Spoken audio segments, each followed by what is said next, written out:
Hi guys, welcome back to my channel. Today I have a really easy Dollar Tree DIY. It's this Thanksgiving sign, really cute. I started with this Halloween sign, but you can use any Dollar Tree sign you like. You just want something that's sort of a rectangle shape because we're going to turn it over and use the other side. It doesn't matter what is showing on this side here. I'm going to use spray paint for my first step. I'm using like a white creamy color. I used something that I already had in my cupboard. I didn't go buy something special, so I encourage you to do the same. See what you have. If you didn't have spray paint on hand, you could use just plain craft paint. I like spray paint because it's so quick and easy. The board soaked this paint up really quick, so I did like 2 really thin layers. It dried super fast, and then I was able to get onto my next step, which is going to involve basic craft paint. I'm using that like 50-cent craft paint you can find at Walmart, anywhere really, and I'm going in with a gray color. I'm going to try to get like that whitewashed, aged farmhouse wood look, and I'm going to go on and do like some lines here. I'm not using a ruler or anything. I'm eyeballing it. This part does not have to be perfect, and you'll see why in the next step. We're going to cover much of this up. I'm just trying to add a little texture.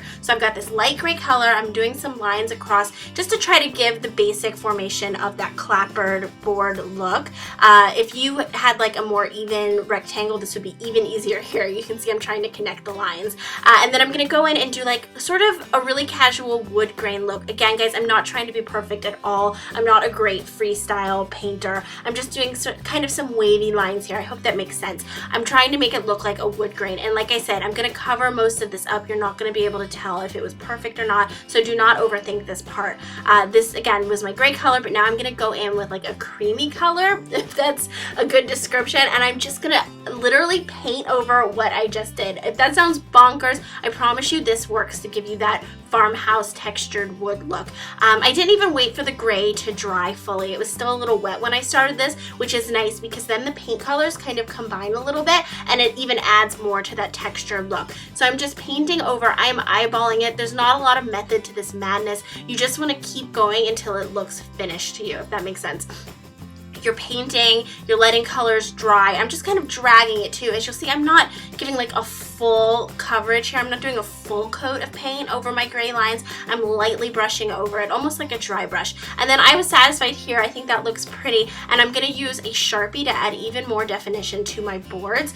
You can tell that my lines here are very light. I did this super light just to kind of give the hint of depth there to make it look like boards stacked one on top of the other. And I was really happy with this. And then I'm going to use some Dollar Tree stickers that I already had to write out my words. So I've done season here really big in the middle, and I'm using a different font of sticker to do my other words. I really like using stickers for a project like this. Like you see, I just peeled one up and I was able to put it back down. If you wanted, you could do hand lettering, you could do stenciling here, get creative with it, but I really love these black stickers from the Dollar Tree. So I'm doing 'Tis the Season 2B, and then at the bottom I'm going to use one of those galvanized words that Dollar Tree is selling right now in their craft section. You get a 3-pack for $1. I think you get the words thankful, welcome, and harvest. So obviously I'm using the word thankful, and I'm just attaching it with a few dots of hot glue, and there you go. I attached some ribbon through the holes that were already in the sign, hung it up with a bow. I think it's so pretty, and this is great as transitional decor. You can use it right before Halloween, you can use it through Thanksgiving, and it's even pretty at Christmas time.